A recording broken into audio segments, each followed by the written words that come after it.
Laurent Bazin vous informe sur Europe 1. Notre fait du jour, donc, François est-il le pape de la com ou l'homme du renouveau de l'Église? Voilà une question qu'on s'est posée il y a 5 ans, pratiquement de la même manière d'ailleurs, et qu'il est temps de se reposer puisqu'il fête son quinquennat, si j'ose dire, à la tête du Vatican. On va le faire ce soir avec vous, bien évidemment, au 39-21. Dites-moi ce que vous pensez de ce pape, n'hésitez pas. Vous êtes déjà quelques-uns à le faire du côté du Standard Europe 1, avec le sociologue Dominique Volton. Bonsoir à vous, Dominique. Bonsoir. Auteur d'une série d'entretiens avec le souverain pontife publiée aux éditions de l'Observatoire, et avec Virginie Riva. Bonsoir Virginie, bonsoir. Ancienne correspondante d'Europe 1 à Rome et auteur de Ce pape qui dérange que vous aviez publié aux éditions de l'Atelier. On va d'abord rejoindre votre successeur Virginie, Olivier Cougar, correspondant à Rome. Bonsoir Olivier. Bonsoir. Est-ce que le pape a fêté cet anniversaire d'abord ? Vous savez Laurent, on n'est pas très anniversaire au Vatican. Aucune cérémonie officielle n'a été prévue pour fêter ses 5 années de pontificat. Il faut dire que le pape François a toujours préféré la discrétion aux grandes célébrations. Comme tous les jours, il s'est levé dès l'aube pour célébrer vers 7h ce matin la messe dans une petite chapelle située derrière les murs d'enceinte du Vatican. Chose assez rare pour être soulignée, le pape aujourd'hui n'avait pas d'activité prévue à son agenda officiel qui est en général plutôt chargé. Là, rien à signaler. Le pape qui a tout de même reçu un beau cadeau aujourd'hui. Le Vatican a annoncé la prochaine sortie d'un film consacré au pape qui s'intitule Le pape François, un homme de parole, réalisé par le cinéaste allemand Wim Wenders. Le film sortira le 18 mai et quelques extraits sont déjà disponibles sur le site internet du Vatican. Merci pour cette information. Olivier, ça veut dire que ça reste un pape très finalement, Dominique Volton. C'est un pape qui avait commencé avec la couverture de Rolling Stone et qui fête son 5e anniversaire en annonçant la sortie d'un film de Wim Wenders. Oui, mais ça, ce pape... Enfin, d'abord, il dérange, il est quand même... D'ailleurs, on n'a qu'à voir les réactions nuancées pour dire ça de manière diplomatique. C'est pas un pape de la com, c'est que c'est... Il sait très bien qu'en définitive, sa force, c'est de toucher les opinions publiques et les peuples. Lui, il prononcerait le mot peuple. Et il sait très bien que les appareils, les intermédiaires sont parfois hostiles ou en tout cas relativement indifférents ou enfin, une réaction négative à son égard. Donc, du coup, il utilise plus ou moins, mais avec plus ou moins de bonheur. Moi, je lui ai dit que il faut qu'il fasse attention. Plus un pape se médiatise, comme plus un homme politique se médiatise ou plus une personnalité se médiatise, plus c'est dangereux pour lui. Donc la question, mais il n'a pas cette expérience parce qu'il appartient à une autre génération. Et il y a une espèce de course à la communication, à l'information aujourd'hui dans le monde. Et dans laquelle il s'est inscrit. Oui, plus ou moins. Mais il n'est pas toujours conscient, ce qui est intéressant, parce qu'un homme c'est d'avoir... Il n'est pas toujours conscient, plus son histoire, ce qu'il a fait, etc., d'être à ce point-là un enjeu de communication. Pour une part, il fait confiance aux gens et il dit pourquoi pas de la communication. Pour une autre part, il est en train de réaliser que peut-être dans cette médiatisation sans fin, il va se dévaloriser. Et moi, je fais partie de ceux, en tout cas, en tant que chercheur travaillant sur la communication, je lui dis plusieurs fois, faites attention, vous avez besoin de distance, de mystère, vous êtes suffisamment extrêmement populaire, extrêmement naturel, extrêmement familier.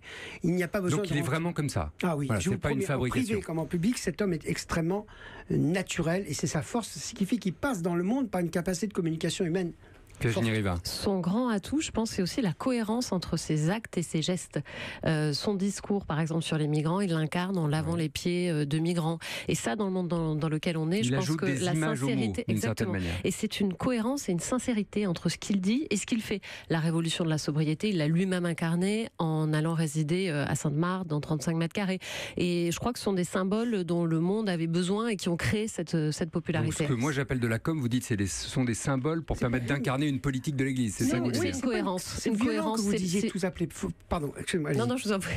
Non, c'est violent d'appeler ça tous appeler, c'est pas de la com. À partir du moment où cet homme se rapproche de l'Évangile, de choses plus naturelles, plus pauvres, plus franciscaines, si on veut d'une certaine manière, c'est pas forcément de la com, c'est qu'il habite ça, il veut pas habiter l'appartement pontifical, c'est pas de la com, c'est des convictions fortes. Il y a suffisamment d'hostilité au Vatican et à l'extérieur pour que ce soit un choix politique, mais son choix politique, il vient d'abord d'une certaine lecture de l'Évangile, il vient pas d'abord d'une volonté de com. Vous savez, un pape, il n'y a pas besoin, objectivement, un pape, il n'a pas besoin de com, et le problème de ce pape-là, c'est qu'il est trop dans la com. Moi, je suis assez frappé par le sondage qu'a publié ce matin le Figaro, sondage BVA, qui crédite le pape de 78% de bonnes opinions chez les Français. en général, mais une baisse de 12 points chez les catholiques pratiquants. On a l'impression finalement que plus on s'éloigne des églises, plus il est populaire. Comment vous expliquez ça ? Ah oui, c'est tout à fait ça. Le pape François, au plus il est adulé dans le monde, au plus il est détesté par les catholiques pratiquants. Et il y a quelque chose de particulier à la France. Le mot est fort, hein. Oui. C'est 23% qui n'adhèrent pas. Non, on peut dire que dans les paroisses françaises, il y a des très fortes divisions sur le pape. À la fois, je crois qu'il y a 3 points. C'est à la fois sur les migrants, sur l'islam et sur la famille. Alors tout a commencé avec la famille. Les catholiques conservateurs ne supportent pas son attention à l'accueil de ceux qui ne correspondent pas au canon de l'Église, c'est-à-dire les homosexuels, les divorcés remariés. Le pape François a toujours dit « je préfère les gens blessés aux héros ». Donc il a effectivement ouvert la porte au sacrement pour les personnes divorcées remariées qui ne peuvent pas communier. Et là, il a braqué les catholiques pratiquants qui eux font l'effort effectivement d'être dans les clous de l'église, c'est vrai, mais il les a braqués. Il y a la question des migrants qui en France effectivement on est sur un dans le monde, ils ne lâchent pas mais là-dessus. particulièrement en France parce que quand l'Italie, vous voyez les réactions d'hostilité qu'il y a à l'égard de sa position. En Italie, il y a un catholicisme social et populaire très fort, et lorsque le pape a reçu lorsque dans son avion il a ramené les migrants de Lesbos qui étaient dans des camps, déjà c'est un journaliste français qui dans l'avion a posé la question pourquoi sont-ils tous musulmans? Pourquoi n'a-t-on pas ramené Saint-Père des réfugiés chrétiens? Le pape a eu cette réponse, être chrétien n'est pas un privilège. Et je sais pour les avoir accueillis et avoir fait des sons avec eux à Rome, que la responsable de l'association qui les avait accueillis, qui avait organisé tout ça avec le pape, m'a dit sur les réseaux sociaux, ce sont les Français qui ont principalement critiqué cette initiative du pape François. Donc c'est un pape qui braque une partie de ses fidèles. Oui, mais attendez. D'un mot, avant de faire une petite pause. Allez-y, Dominique Volton. C'est le premier pape de la mondialisation, il faut le répéter. C'est le premier pape qui est non européen. Alors, il vient d'Amérique latine, mais c'est l'Amérique latine, c'est pas l'Europe. 2, il s'est directement attaché à parler au reste du monde. Et ce qui est extraordinaire, c'est qu'il a une capacité de communication extrêmement naturelle, directe, laïque, très peu religieuse, et ça c'est la première fois qu'un pape parle comme ça. Et du coup, quand on vous dit tout à l'heure... C'est intéressant ce que vous dites. Vous êtes en train de me dire que le pape parle laïque. Oui, il parle laïque, mais et c'est donc pour je ça qu'il est comprends écouté que des catholiques pratiquants, par exemple, aient l'impression qu'il ne leur parle plus directement. Attendez, premièrement, le pape ne parle pas qu'aux catholiques, il ne faut quand même pas exagérer, il parle à tout le monde. Comme je lui ai posé la question, est-ce que vous êtes le pape des pauvres? Il me dit non, je suis le pape de tout le monde. Et c'est pas parce qu'un certain nombre de catholiques français, italiens, ou moi je viens de Pologne la semaine dernière, ont des réticences que, si vous voulez, ce qu'il est en train d'essayer de faire, ça dépasse largement ce que peuvent penser l'opinion publique des catholiques français ou autres. Ce pape, c'est le pape de la mondialisation qui s'adresse à tout le monde, aux églises nouvelles, et qui par conséquent s'attache à des enjeux pastoraux avec de la politique. C'est tout à fait inédit, donc ça suscite des réactions, comment dirais-je, contrastées. Contrastées. Voilà. Très bien, je retiens ce mot-là. Oui, vous êtes devenu diplomate, Dominique Volton et Virginie Riva. On continue cette discussion avec vous, évidemment, au 39-21. On va mettre sur la table les sujets qui fâchent. Pour intervenir sur Europe 1, appelez le 39-21. 50 centimes la minute. Ici l'inspecteur Jules. Quelles sont vos exigences? Une voiture. Entendu. Et pas d'entourloupe. Je veux une Volkswagen. D'accord, mais... Pas de mais. Cette fois, j'ai bien l'intention d'arriver jusqu'à l'aéroport. Ok. Autre chose? Je vous rappelle, j'hésite encore sur les couleurs. Quand on a une Volkswagen, on a une Volkswagen. En ce moment, profitez du crédit 0% sur toute la gamme Volkswagen. Pour 10 000 € empruntés, 1 500 € d'apport, 36 mensualités de 277,78 €, montant total dû 10 000 €. Sous réserve d'acceptation par Volkswagen Bank, conditions sur Volkswagen.fr. Porte ouverte ce week-end. Allopneu.com. Les précurseurs comme Goodyear ont toujours un temps d'avance, même une fraction de seconde. La gamme asymétrique 3 au freinage plus court vous donne ce temps d'avance. Résultat, route sèche ou mouillée, la route reste plaisante. Et jusqu'au 3 avril 2018, Goodyear fête 120 ans d'avance technologique sur allopneu.com. À cette occasion, recevez jusqu'à 120 € en bon d'achat pour toute commande de pneus Goodyear au meilleur prix sur allopneu.com. Voir conditions sur le site. Allopneu.com. Vente et montage de pneus. Europe Soir, Laurent Bazin sur Europe 1. 5 ans donc François est devenu pape et on se pose la question de ce soir de savoir s'il est toujours le pape de la com. Vous avez dit non, il est le pape des symboles, il est le pape de la mondialisation. Est-ce qu'il est l'homme du renouveau de l'Église? Voilà une autre question qu'il faut se poser en mettant sur la table un certain nombre de sujets qui fâchent et puis en parlant évidemment avec vous au 39-21. On est toujours avec le sociologue Dominique Volton et avec Virginie Riva, journaliste à Europe 1 et ancienne correspondante à Rome. Vous avez suivi ça évidemment de très près, Virginie. Je voudrais qu'on se souvienne ensemble, c'était il y a moins d'un an, des excuses publiques du pape sur la pédophilie à l'intérieur de l'Église. C'était précisément en avril 2017. Ô Christ, nous revenons vers toi cette année, les yeux baissés à cause de la honte. Honte pour toutes les fois où nous, évêques, prêtres, femmes consacrées, nous avons scandalisé. Alors les mots sont très forts, hein, la honte de l'Église, la honte exprimée par le pape. Virginie Riva, est-ce qu'il y a eu des actes, est-ce qu'il y a eu des sanctions? Alors les mots sont effectivement très forts. Malheureusement, sur la pédophilie, je crois que le pape François déçoit. Pas forcément les catholiques pratiquants qui n'y portent pas une très grande attention. En revanche, il déçoit l'opinion publique, surtout les victimes, puisqu'il avait suscité beaucoup d'espoir. Il s'est occupé évidemment de la question dans la suite de Benoît XVI. Il a créé une commission spéciale, mais il y a eu des démissions. Il a accentué la responsabilité des évêques qui maintenant doivent, sous peine de délit de négligence, doivent s'occuper de ne pas couvrir des prêtres qui auraient des actes pédophiles dans leur diocèse. Donc il a durci, mais c'est pas encore assez, parce qu'à côté, il a notamment eu des paroles de soutien très fort pour le cardinal Barbarin lorsqu'il était dans la tourmente. Il a nommé lui-même son numéro 2, qui s'est occupé de toute la réforme des finances, le cardinal Pell, australien, qui avait déjà des rumeurs de pédophilie, voire de négligence, et lui-même accusé, enfin éventuellement de menacer de passer devant la justice pour des infractions. Il l'a nommé, il l'a mis numéro 2 du Vatican, numéro 3 du Vatican. Aujourd'hui, le cardinal Pell a dû partir en Australie pour assurer sa défense. Donc ça fait beaucoup de choses. Il n'a pas fait le ménage, autrement dit.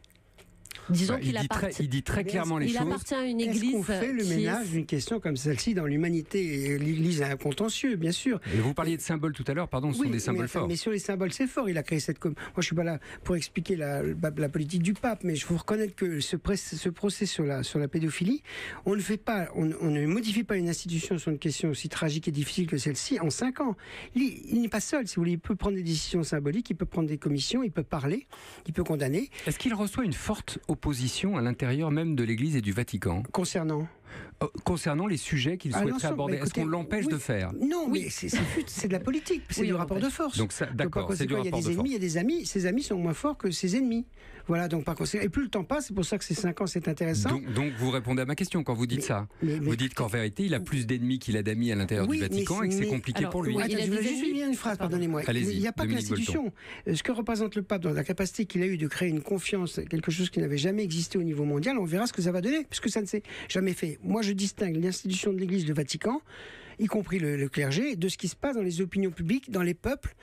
On ne sait pas, je ne dis pas que les gens vont devenir croyants, mais c'est la première fois qu'un pape parle aussi naturellement des pauvres, de la dénonciation des riches, des puissants, et de manière aussi contenue. Alors naturellement, il y a des ombres au tableau, mais moi je pense que la dimension de la pédophilie est moins importante que cette espèce de posture qui a complètement changé du rapport du pape à la société, et ça suscite des réactions négatives à l'intérieur de l'institution, évidemment. Il y a des cardinaux qui ouvertement ont dit leur opposition au pape. Ça, c'est une j'en suis tombé de ma chaise. Oui. Le conseiller du pape François, Victor Fernandez, dit d'ailleurs, il y a 10 ans, ceux qui défendaient Benoît XVI et la figure du pape se sont retournés, sont eux qui attaquent le pape aujourd'hui. Ils se seraient retournés si ça avait été le cas. Ça existait depuis toujours dans l'histoire de l'Église. Pas autant. Pour avoir été à Rome, la force des attaques contre lui est impressionnante. On a quand même un cardinal, le cardinal Muller, qui était, il l'est plus d'ailleurs, préfet pour la congrégation de la doctrine de la foi, chargé du dogme de l'Église, qui a dit pendant le pontificat, le pape François a besoin d'un encadrement théologique. En gros, on avait Benoît, c'est un grand théologien, lui c'est un petit prêtre. Je veux dire comme une chose. Ce sont des cardinaux. L'essentiel n'est pas la politique du Vatican. La foi n'a jamais été aussi forte. Attendez, la fronde est forte. Moi, ce qui m'intéresse, c'est la distance. C'est-à-dire qu'il change la donne. C'est pas un pape comme les autres. Ça suscite évidemment beaucoup plus de réactions négatives. Ce que vous avez dit, il passe par-dessus la tête de ses ennemis pour communiquer avec le monde le message qu'il est pour toucher. On l'a compris. Je voudrais faire une petite place aux auditeurs, si vous voulez bien, Dominique. Quelques cardinaux, c'est pas l'Église, voilà. C'est ça que je veux dire. C'est fondamental à rappeler. Mais pour imposer un changement dans l'institution, il faudra qu'il ait la légitimité du changement. Je fais une petite place à Anthony, s'il vous plaît. Le Vatican n'est pas l'ensemble de l'Église. Anthony qui nous appelle de Guimio. Vous voyez que je vous ai fait de la place. Puis alors, je l'ai fait brutalement, mais Anthony, je voulais que vous puissiez dire, au nom des auditeurs d'Europe 1, en tout cas de votre sensibilité, ce que vous pensez de ce pape, vous. Oui, bonsoir Laurent, bonsoir à tous. Alors moi je suis catholique et croyant pratiquant. Moi, je trouve que justement, la religion catholique apparaît depuis quand même assez longtemps comme une religion vieillissante et immobile, faut dire ce qui est. Et grâce au discours de ce pape qui tend beaucoup plus vers l'ouverture et la tolérance dans une société française où tout le monde se plaint d'être individualiste et personne ne va vers l'autre, si ça peut aider un tout petit peu à aller vers l'autre, j'aime aussi beaucoup les propos qu'il a eus envers les migrants, envers les propos parfois sur l'islam aussi. Je sais que ma commune dans mon petit village accueille quelques dizaines de migrants. Bon, moi je trouve que c'est une idée formidable. C'est peut-être qu'un tout début, mais voilà, un peu d'ouverture. Parlons aux autres, parlons-nous, quoi. Je trouve ça très bien. Merci Anthony de ce message. Sur les migrants, dans le sondage BVA ce matin, pour remettre un peu en situation, vous représentez 40% de ceux qui sont exprimés à peu près, et la plupart sont opposés au message du pape sur les migrants. Parmi les catholiques, je crois que c'est 55% qui approuvent le message du pape, mais vous faites partie des 78% de Français qui approuvent en tout cas l'action de ce pape. Merci Dominique Volton d'avoir été avec nous ce soir pour mettre en valeur la parole du pape telle qu'il vous l'a confiée. Politique et société, un dialogue inédit. Dominique Volton, Pape François, c'est publié aux éditions de l'Observatoire. Et je rappelle le titre de votre livre, Virginie Rivas, Ce pape qui dérange, aux éditions de l'Atelier. Merci beaucoup à tous les deux.